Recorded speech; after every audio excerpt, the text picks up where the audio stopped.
Hello friends, आज हम लोग करने वाले हैं foreign exchange market. What is the meaning of foreign exchange market. ये video specially TY BCom students के लिए है, सेमेस्टर 6। तो लेट्स स्टार्ट करते हैं business economy. Foreign exchange market क्या होता है? फॉरेन एक्सचेंज मार्केट, इसे हम फॉरेक्स बोल सकते हैं या फिर करेंसी मार्केट भी बोल सकते हैं। फॉरेक्स मतलब कि हमारी कंट्री है या फिर यूएसए की कंट्री। ओके, हर एक कंट्री का अपना फॉरेक्स रिजर्व होता है। इट मीन्स क्या, फॉरेक्स रिजर्व क्या होता है? तो देखो क्या होता है कि जैसे हम एक्सपोर्ट कर रहे हैं, जब मैं एक्सपोर्ट कर रही हूँ एंड इंपोर्ट कर रही हूँ, तो उससे क्या हो रहा है कि जब मैं इंपोर्ट एक्सपोर्ट कर रही हूँ फॉरेन एक्सचेंज में, तो जैसे कि एग्जांपल मेरा इंडियन रुपीज में है, इंडियन का रुपीज में है और डॉलर यूएसए का डॉलर है। अभी वो लोग तो मुझे डॉलर में पे करेंगे, ओके, या फिर मैं उनको पे करूंगी तो रुपीस में पे करूंगी। तो हर एक कंट्री अपने अकाउंट में अपने बोलते ना राजकोष में फॉरेक्स रिजर्व रखते हैं। फॉरेक्स रिजर्व मतलब कि जैसे कि इंडिया है एंड यूएसए है एग्जाम्पल, और भी बाकी कंट्री आप ले सकते हो। तो डॉलर है, तो अगर मैं डॉलर से कुछ बाय कर रही हूँ, एक्सपोर्ट कर रही हूँ, अगर मैं एक्सपोर्ट कर रही हूँ तो यूएसए में, तो मुझे ये लोग डॉलर में पे करेंगे। किस में पे करेंगे? डॉलर में पे करेंगे। और अगर मैं इंपोर्ट कर रही हूँ फिर भी मैं रुपीज में पे करूंगी या डॉलर में, तो ऑफकोर्स मुझे डॉलर में पे करना होगा। तो इसके लिए फॉरेन एक्सचेंज मार्केट लाया गया, जहां पे जो भी ट्रांजेक्शन्स हैं, जो भी करेंसी के ट्रांजेक्शन्स हैं, वो अच्छे से हो जाएं एक्सचेंज इंपोर्ट और एक्सपोर्ट के through. That is a foreign exchange market. यहाँ पे क्या होता है? करेंसी का ट्रांजेक्शन होता है। अब ये ग्लोबल डिसेंट्रलाइज मार्केट भी बोल सकते हैं इसे, for trading of currencies. It include all aspect buying, selling and exchanging currency at current or determined price. Current and determined price मतलब कि पहले जो डिसाइड किया था फॉरवर्ड एक्सचेंज, इट मीन्स कि आप पहले ही डिसाइड कर रहे हैं कि फ्यूचर में ये होगा, तो उसका पहले ही कर देना डिसाइड कितने रेट में हम वो करेंगे। तो क्या होता है कभी कभी कि कुछ डीलर्स रहते हैं, वो लोग इसका फॉरवर्ड रिजर्व में बहुत इंटरेस्ट रखते हैं, बिकॉज कि फ्यूचर में अगर डॉलर का रेट कम बहुत ज्यादा हुआ तो वहां पे वो कर सके। और भी बाकी एग्जांपल ले सकते हैं फॉरेन एक्सचेंज मार्केट में, जैसे कि हमारी इंडियन में बहुत अच्छा ड्रेस बनाया किसी ने, बिजनेसमैन ने, और उस ड्रेस को यूएसए वालों के बहुत डिमांड हो गई वहां पे इस ड्रेस की। तो क्या हो रहा है कि हम लोग जाएंगे वहां पे, सेल कर रहे हैं, एक्सपोर्ट कर रहे हैं, ओके, तो वो लोग हमको डॉलर में पैसे देंगे। अब हमारे इधर तो इंडियन रुपीज चलती है, तो वो बिजनेसमैन क्या करेगा? फॉरेन एक्सचेंज मार्केट में जाएगा और करेंसी का ट्रांजेक्शन इंडियन रुपीज में कन्वर्ट कर लेगा। Okay, that is a foreign exchange market. यहाँ पे currency foreign exchange market is a place where purchase and sale of foreign exchange take place. It refers to the organizational setup under which foreign currency are bought and sold by the buyer and seller. तो ये important point था कि buyer और seller है जो कि आते हैं, बाइंग एंड सेलिंग करते हैं। The buyer and seller include central bank भी हो सकते हैं, commercial banks, foreign exchange broker, business firms, importers, exporters, individuals. Like any other market, foreign exchange market is a system, not a place. ये एक system रहता है। Functions कौन कौन से ऐसे फंक्शंस हैं? अब फॉरेन एक्सचेंज क्या हो गया ये पता चल गया। अब इसके क्या फंक्शंस हो सकते हैं? तो इसके फंक्शंस में आता है clearing functions, credit functions, hedging functions.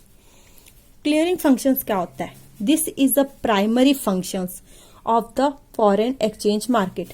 ये एक प्राइमरी फंक्शन है फॉरेन एक्सचेंज मार्केट का।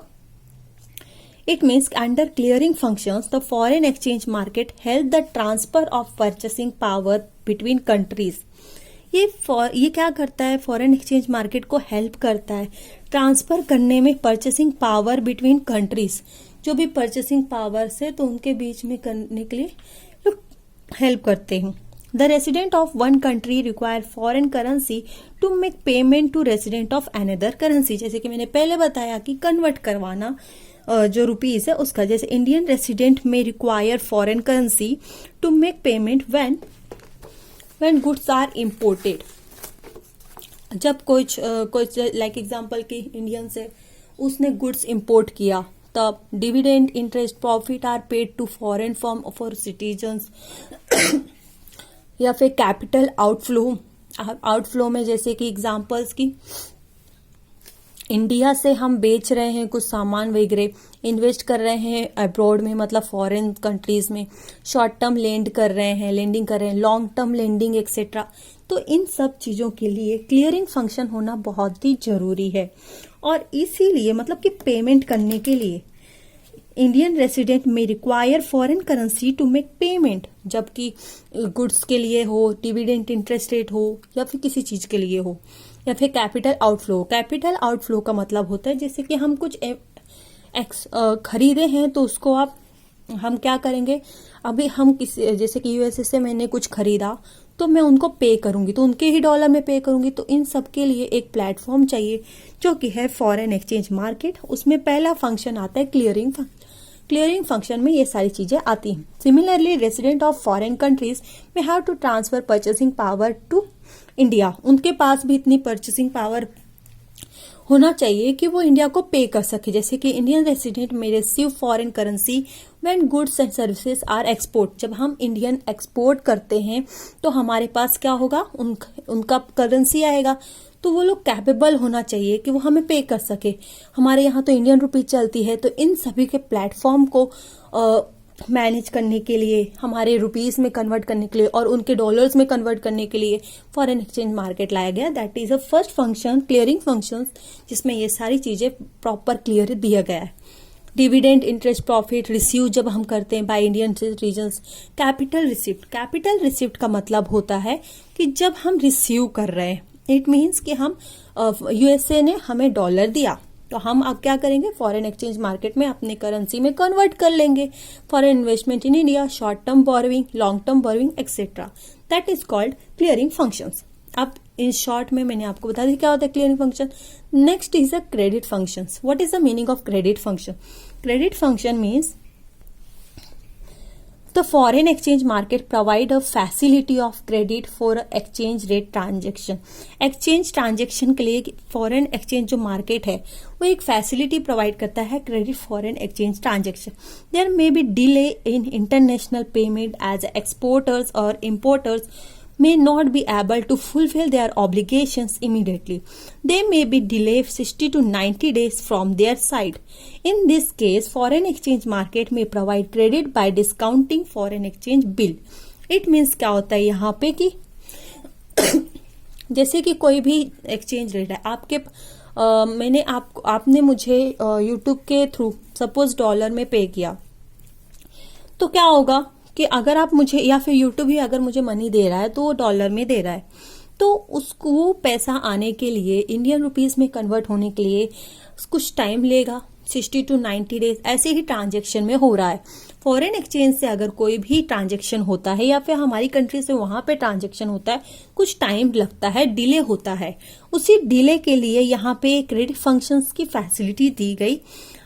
तो in case of foreign exchange में provide credit by discounting foreign exchange bill, और यहाँ पे फिर वो लोगों ने डिस्काउंट भी देना स्टार्ट किया। अब बात आती है कि हेजिंग फंक्शंस क्या होता है।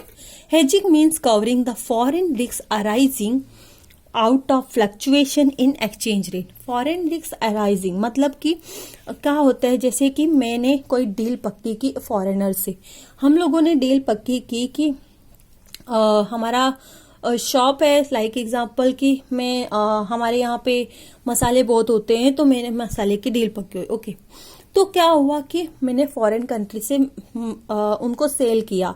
ओके, फॉरेन कंट्री ने मुझे देने को रेडी हो गए, बट मैंने भी फॉरेन करेंसी से लाइक एग्जांपल कि मैंने यूएसए से मैंने वहां से फैशनेबल्स ड्रेसेस ऑर्डर किए और मेरे पास अभी पैसे नहीं, तो मैं उधार मांग लूंगी।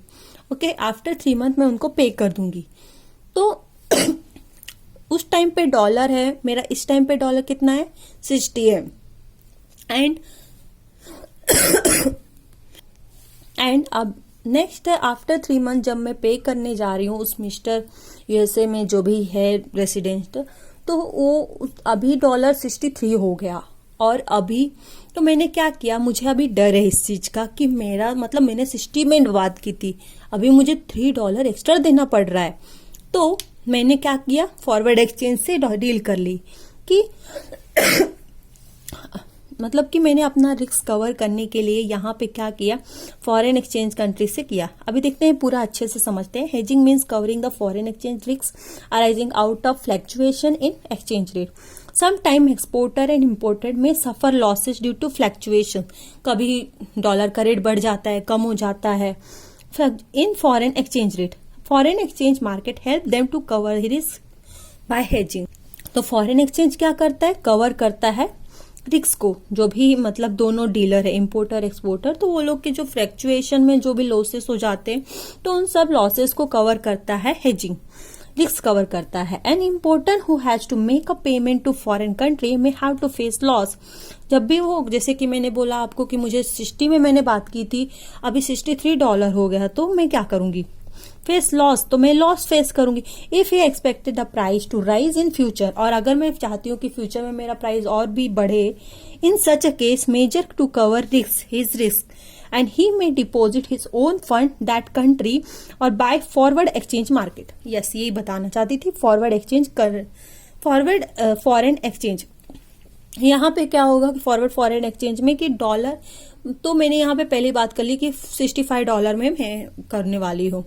तो क्या हुआ कि मैं वहां से 60 में मैंने किया, तो मेरा 63 में भी अगर मैं बाय करती हूँ और यहाँ पे 65 में भी मैं फॉरवर्ड एक्सचेंज कर रही हूँ, फॉरेन एक्सचेंज कर रही हूँ, तो मेरा $2 का प्रॉफिट हो जाता है।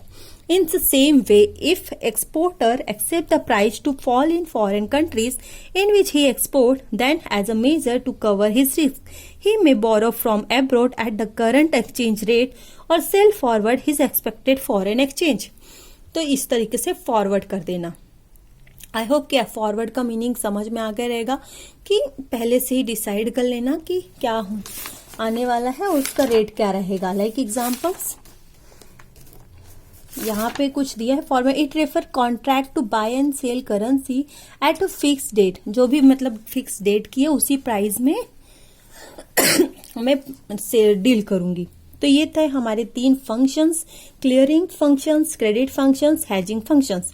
क्रेडिट में क्या था, क्रेडिट में ये था कि एक ऐसी प्लेटफॉर्म लेकर आना जहां पे इंपोर्ट एक्सपोर्ट करना बहुत ही अच्छे से हो जाए, एक्सचेंज रेट अच्छे से होना चाहिए, तो वो सब काम करता है हमारा foreign exchange market.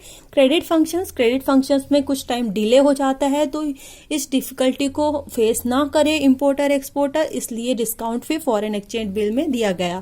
Then hedging में क्या होगा कि लॉस, हेजिंग रिस्क कवर करता है, लॉस कवर करता है। और ये किस तरीके से करेगा, ये इस तरीके से करेगा कि जो भी इंपोर्टर या एक्सपोर्टर है तो वो लोग फॉरवर्ड एक्सचेंज मार्केट में अपना रिस्क कवर कर सकते हैं। वहां पे पहले मतलब अगर जो प्राइस में डिसाइड किया था एंड फ्यूचर में ये प्राइस है, तो फ्यूचर का जो भी रिस्क है वो पहले से ही कवर कर लेना, प्रेजेंट में ही प्राइस वगैरह डिसाइड कर लेना, ट्रांजेक्शन डिसाइड कर लेना। That is the foreign exchange market, इसके कुछ फंक्शंस। नेक्स्ट क्वेश्चन में हम देखेंगे participation in foreign exchange market.